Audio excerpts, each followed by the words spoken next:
नमः परमहंस स्वादित चरण कमल चिन्मकरन्दाय भक्तजनमानस निवासाय श्रीरामचन्द्राय अखण्डमण्डलाकारं व्याप्तं येन चराचरं तत्पदं दर्शितं येन तस्मै श्रीगुरवे नमः।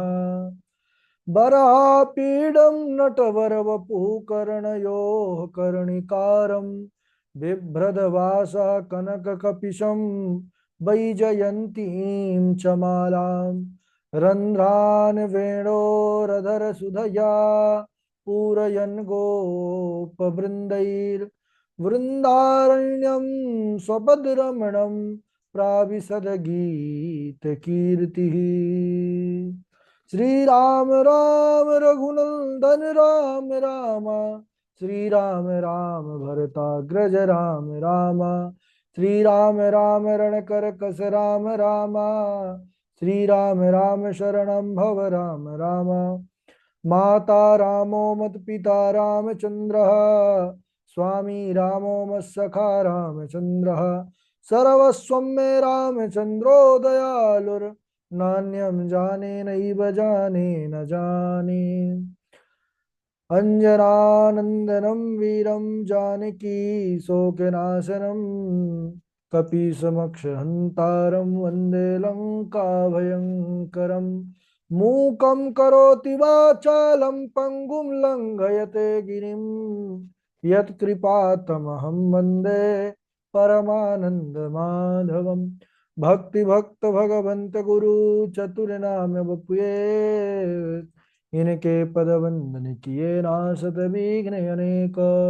बोलिए श्री राघवेंद्र सरकार की जय, रामायण श्री राम कथा की जय, संत प्रवर श्रीमद गोस्वामी तुलसीदास जी महाराज की जय।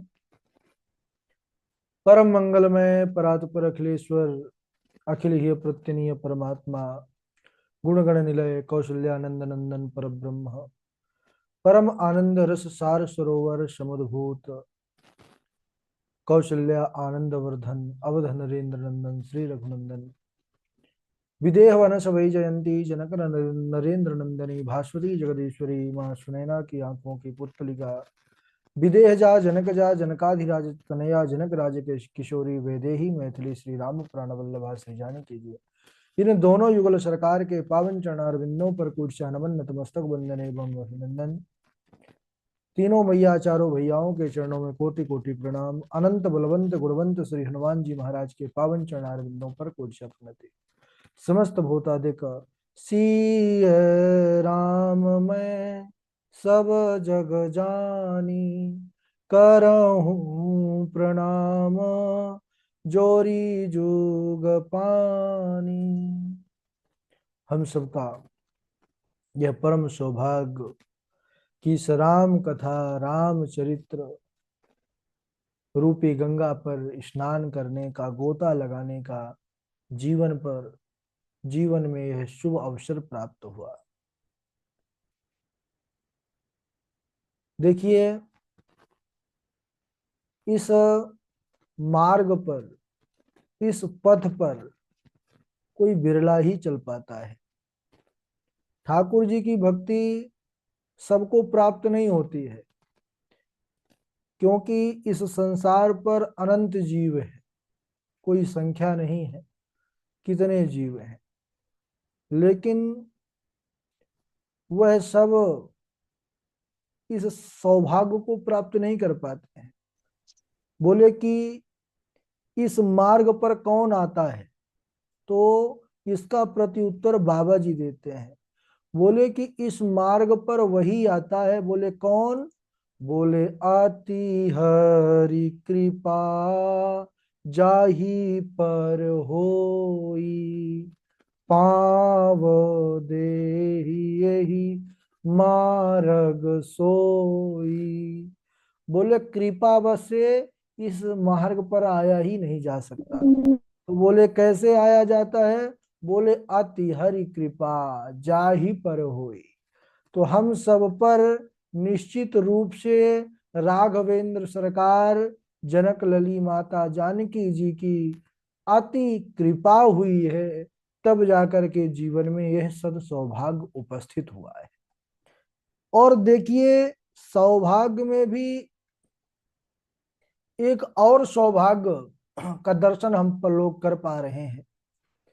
इस समय हम सब बने कहाँ पर हैं? रामचरित्र के अंतर्गत यह जनकपुर का प्रसंग है। भगवान श्री राघवेंद्र के विवाह प्रकरण पर हम सब बने हुए हैं और बार बार यह हम सबको अनुभव होता है और प्रभु की कृपा कितनी है हम सब पर, इसका दर्शन होता है। भागवत जी की कक्षा चल ही रही है, वह भी निरंतर। तो उस अभी कुछ दिन पहले जब शरद पूर्णिमा का पावन उत्सव आया, कोई ऐसी योजना होती नहीं है या अपने के द्वारा ये संभव भी नहीं है कि हम पाठ को इस प्रकार से ले चले, लेकिन शरद पूर्णिमा का जब वह शुभ अवसर था, महोत्सव था, उस दिन भी भागवत पुराण में कथा अपने आप ही, वह चरित्र उसी दिन ही हुआ, महोत्सव वाला। शरद पूर्णिमा का जो रास प्रकरण है, महारास प्रकरण है, उस दिन ही हुआ। और देखिए कितने सौभाग्य का दर्शन हो रहा है कि आज श्री राम जी का विवाह उत्सव का भी दिन है, विवाह पंचमी।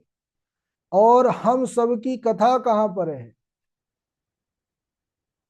यह प्रकरण 3 दिन से चल रहा था, हो सकता था कि पहले भी पूरा हो जाता, लेकिन यह राघव की विशेष कृपा ही है।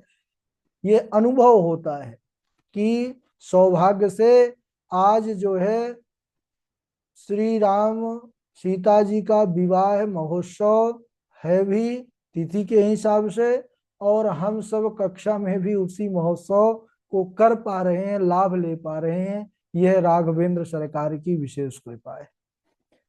प्रसंग बड़ा अद्भुत है। माता जानकी छोटी हैं, जयमाल लिए खड़ी हुई हैं। राघव जी थोड़े से बड़े हैं, झुक ना चाह रहे थे, लक्ष्मण भैया ने मना कर दिया। बस इशारा से निवेदन किया है कि भैया झुकना नहीं है, ये जनकपुर है और जनकपुर में अब आपका रिश्ता होने जा रहा है, तो सब जगह तो झुकते ही हैं। राघव जी हमारे बड़े सरल हैं, संत महापुरुष ऋषि मुनि सबके चरणों में राघव जी झुकते हैं। यद्यपि वह अखिल जगत को रचने वाले परमात्मा हैं, फिर भी उन्होंने एक मर्यादा, क्योंकि मर्यादा पुरुषोत्तम राम के रूप में आए, तो एक मर्यादा स्थापित किए हैं कि मनुष्य को कैसा होना चाहिए, कितना सहज होना चाहिए। और सहजता का दर्शन करना है तो राघव जी का दर्शन कर लीजिए, क्योंकि उनके जैसा सहज संसार में कोई दूसरा है ही नहीं। फिर लक्ष्मण जी से सिफारिश हुई तो लक्ष्मण जी फिर दंडवत प्रणाम राघव जी के चरणों में करते हैं। और किसने कहा? तो निवेदन किया है सखियों ने कि हे लक्ष्मण भैया, अब आप ही कुछ कीजिए। तो भैया लक्ष्मण तुरंत भगवान को प्रणाम किए और अवसर पा करके माता जानकी सुंदर जयमाल भगवान के गले पर धारण कराई हैं। चारों तरफ पूरे भुवन में सुंदर उत्सव होने लग गया। देवता लोग ढोल नगाड़े बजाने लग गए, दुंदुभियां बजने लग गई, सुंदर मंगल गीत चारों तरफ होने लग गए। यह ऐसा महोत्सव है कि उस महोत्सव का वर्णन कितना भी किया जाए उतना ही कम है। कुछ अभिमानी राजा, दुष्ट राजा धनुष टूटने के बाद भी उछल रहे थे, तो महात्मा साधु जनों ने उनको शांत किया कि बेटा, तुम सबका सौभाग्य है कि राम और जानकी का दर्शन करने को पा रहे हो। देखऊं राम ही नयन भरी, तजी ईर्षा मद को। तो ईर्ष्या और मद का त्याग करो और प्रभु का दर्शन करो, क्योंकि यह दर्शन बड़ा अमोघ है। नहीं तो बनोगे फिर वही पतंगा जैसे हालत होगी, और लखन जी की क्रोध रूपी अग्नि में तुम सबको भस्म होना पड़ेगा। इसके बाद उन राजाओं का भी विवेक जागृत हुआ महाराज। कल एक बड़ी सुंदर कथा भी हम सबने श्रवण किया कि जब एक राजा महात्मा जी के पास जा करके उनसे कुछ ऐसे ही कह दिया, और क्या कहा कि महात्मा जी आप बैठे रहते हैं, भगवान का भजन करिए, संध्या वंदन करिए। तब महात्मा ने कुछ ऐसे वचन कहे जिससे राजा प्रभावित हुआ कि यह कोई पहुंचे महात्मा है। तो महात्मा जी ने धन, जो हजारों अशरफियां भेंट स्वरूप देना चाह रहा था राजा, उनको नहीं लिए। क्यों? क्योंकि राजा के अशरफियों में दुर्गंधी अशरफी में नहीं थी, लेकिन अशरफियों के प्रति जो राजा का मोह था, उसको कि मैं राजा हूं, मैं बड़ा धनवान हूं, तो उसके अंदर जो मद था, वह मद रूपी दुर्गंधी राजा के उसी अज्ञानता का साक्षात्कार कराने के लिए महात्मा जी ने वह लीला करी, वह युक्ति लगाई।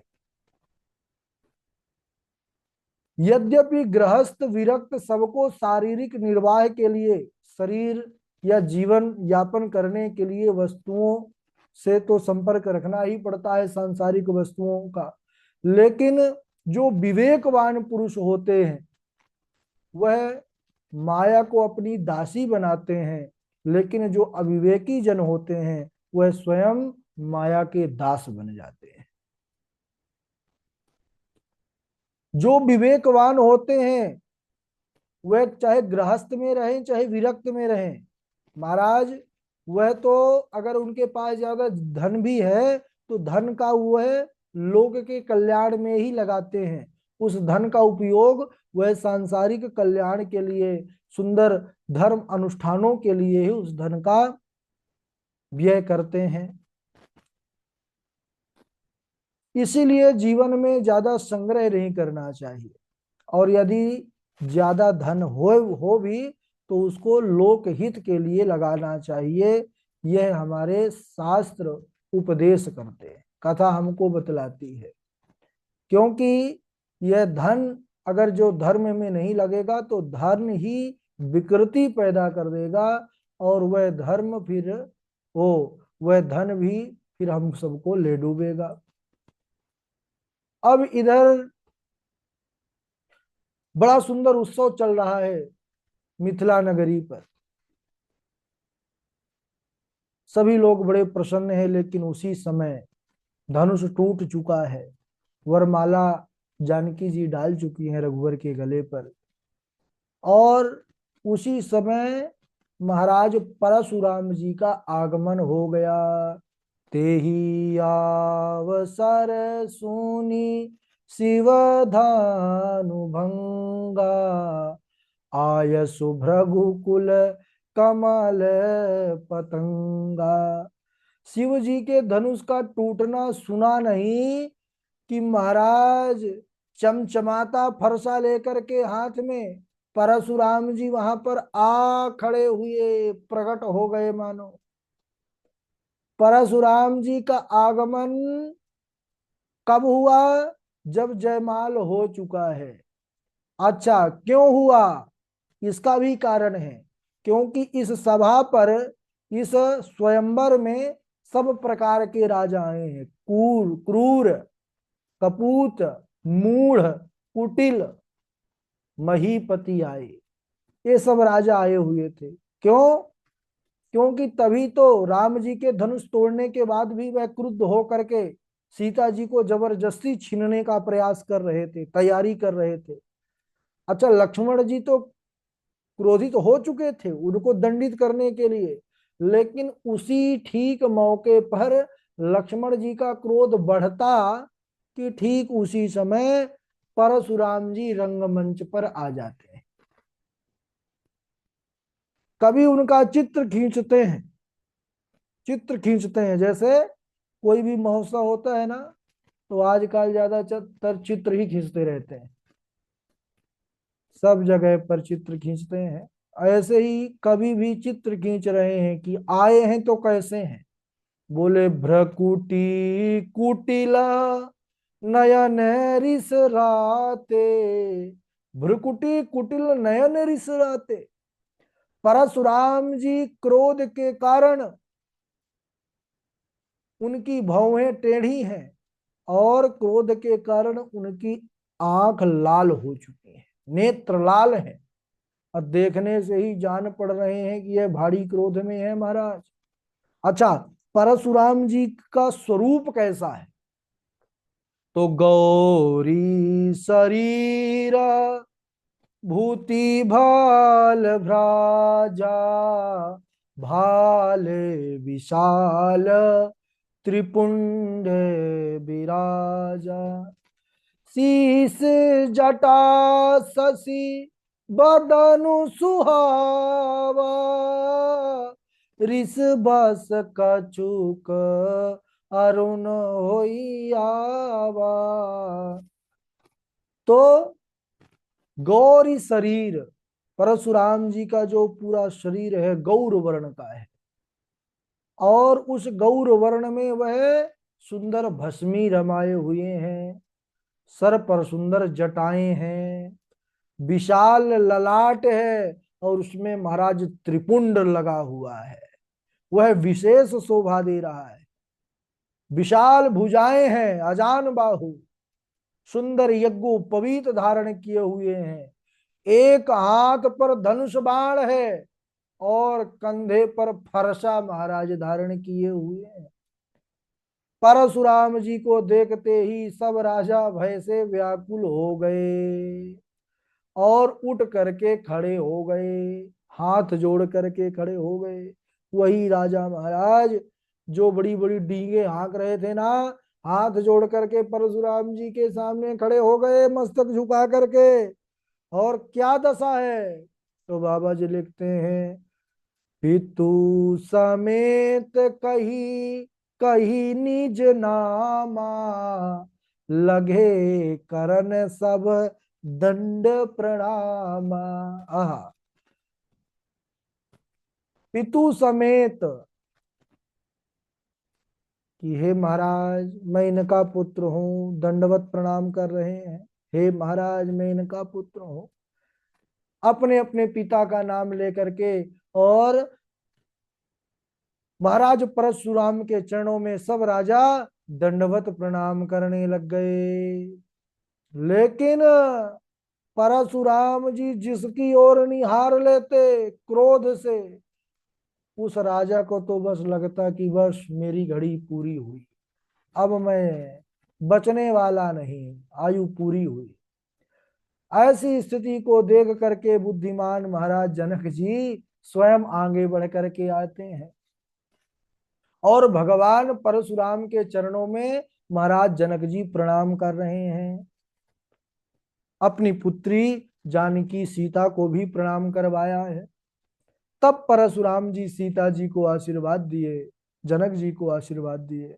सीता जी से कहने लगे कि हे सीते, अरे कक्षप पर शेष जब लो, शेष पर भूमि जब लो, अब भूमि पर सिंधु जब लो, वारी सो घनो रहे। सिंधु पर वारी जब लो, वारी पर वायु जब लो, और स्वर्ग पर इंद्र जब लो, नेम से तनो रहो। व्योम पर सूर्य जब लो, सूर्य पर स्वर्ग जब लो, स्वर्ग पर इंद्र जब लो, हर्ष शोषनो रहे। एरी जनक किशोरी तब लो, परशुराम कहे, तेरो सुहाग सिर में सिंदूर बनो रहो। तेरो सुहाग सिर पे सिंदूर बने रहो। इस प्रकार परशुराम जी आशीर्वाद दिए, सीता जी को सौभाग्यवती भव, इस प्रकार आशीर्वचन प्रदान करते हैं। तब सखियां सीता माता जी को अपने समाज में लिवा करके ले जाती है। विश्वामित्र जी जाकर परशुराम जी से मिलते हैं,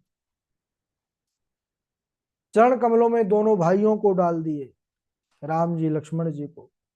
परशुराम जी ने जब रघुनंदन जी को देखा है, राघव जी को निहारा है, तब विश्वामित्र जी से पूछ रहे हैं, क्या पूछ रहे हैं कि रूप को निधान चंद्र सूर्य सो उदोत्तमान, चंचल तिरीछे नयन भ्रकुटी चलावे हैं, लागी है समाधि जानो ऐसो कुछ लागे मोही, सांवरो सलोन मुख मोरी मुस्कावे हैं, नहीं मन अनुराग वस थामे थमे आजू, मेरो चित्त योगते वियोग में लगाए हैं, हे हो हरे कृष्ण धर्म धीरज न धारियो, जाहि कौन को कुमार बेगी कौशिक बताए हैं। पूछ रहे हैं विश्वामित्र जी से कि यह कौन, किसके कुमार हैं। तब विश्वामित्र जी ने कहा, महाराज ये दोनों भाई, इनका नाम है राम लक्ष्मण, यह महाराज दशरथ जी के बेटे हैं। परशुराम जी राघव जी को देखे हैं, राम जी को देखे हैं, देखते रह गए, आंखें थक गई, लेकिन अंदर जो लालसा है देखने की, महाराज वो थमने का नाम नहीं ले रही, वो थकने का नाम नहीं ले रही। रूप का पारावार, करोड़ों कामदेवों से बढ़कर के हमारे रघुवर का स्वरूप देखते ही परशुराम जी बड़े प्रसन्न हुए हैं और दोनों भाइयों को आशीर्वचन दिए हैं प्रसन्न होकर के। कैसा आशीर्वचन, इसको हम अगले दिवस श्रवण करेंगे। और आज विवाह पंचमी भी है, तो बड़ा यह शुभ अवसर है राघव जी का। वही महोत्सव की कथा भी चल रही है, वही दिन है, आज के ही दिन जो है। तो हम सब राघव जी का कुछ विवाह का एक आध गीत जो जिससे भी आता है वो सुनाएंगे, बाकी पहले चौपाई सुनाएंगे। और एक हम सुने थे तो हम आप लोगों को एक सुनाए दे रहे हैं। वो श्री राम दूल्हा बने हैं आज, दुल्हन बनी जनक लली, राम दूल्हा बने हैं आज, दुल्हन बनी जनक लली। अरे राम जी आए, लखन जी आए, आए चारों भाई, राम जी आए, लखन जी आए, आए चारों भाई, सिया राम की सुंदर जोड़ी, शोभा कही न जाई, सिया राम की सुंदर जोड़ी, शोभा कही न जाई।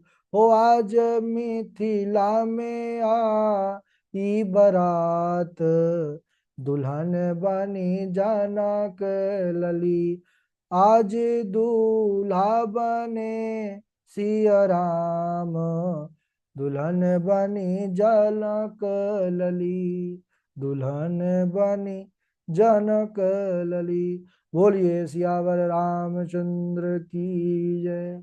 चलिए बारी बारी से चौपाई सुना देंगे, फिर गीत भी सुनेंगे। सबसे पहले हमारे विशाल जी हैं, चमन लाल जी हैं, और उनके बाद देवेश जी हैं, वाजपेयी जी हैं, इसके दुबे जी हैं, पावनी जी हैं, पूर्वी जी हैं, सुष्मिता जी हैं, चेतना जी हैं, इंदु शर्मा जी हैं। चलिए सुनाइए। दंडवत प्रणाम गुरुदेव।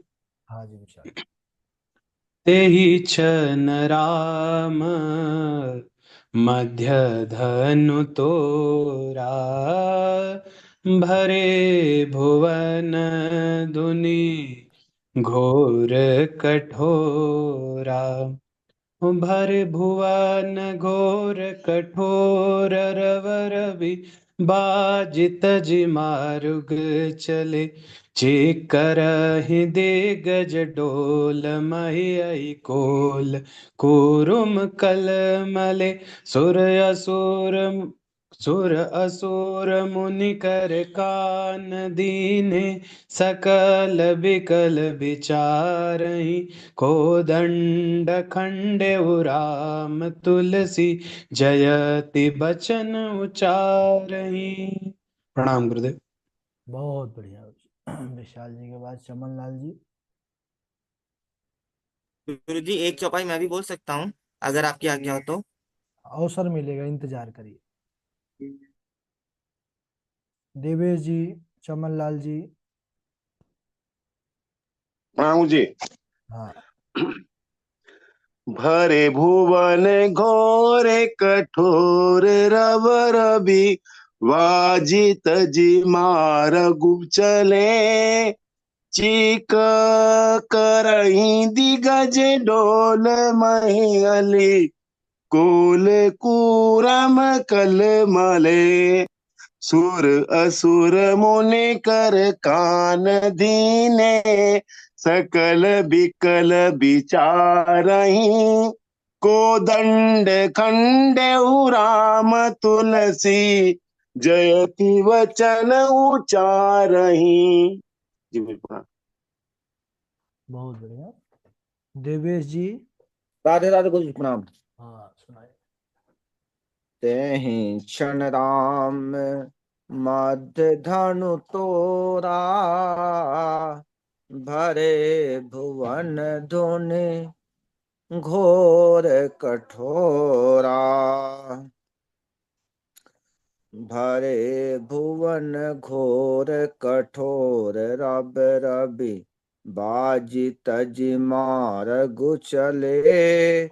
चिक रह दे गज ढोल महे अहि, पोल कोरुम कलमले। सुर असुर मुनि कर कान दीने, सकल बिकल विचारहि। कोदंड खंडेउ राम तुलसी, जयति बचन उचारहि। जयति बचन उचारहि। राधे राधे गुरु जी, प्रणाम। ठीक है, बहुत अच्छा। देवेश जी के बाद एस के दुबे जी हैं, और बात वो पूर्वी जी हैं, पावनी जी हैं। राधे राधे गुरु जी, प्रणाम। हाँ, सुनाइए। राम दिखावाहि यज्जहि रचना, कही मधु मधुर मनोहर वचना। लव निमेष महा भुवन निकाया, रचई जासु अनु शासन माया। राधे राधे। राधे राधे गुरु जी। हाँ, दुबे जी सुनाए। तेहि छन राम मधुधन तोरा, भरे भुवन धुनि घोर कठोरा। भरे भुवन घोर कठोर, रवि जा बाज तजे मारगु चले। चिकरहि दिग्गज डोल महे अहे, कोल कूरुम कमल ले। असुर सुमुनि करे कान दीहे, सकल बिकल विचारहि। कोदंड खंडेउ राम तुलसी, जयत बचन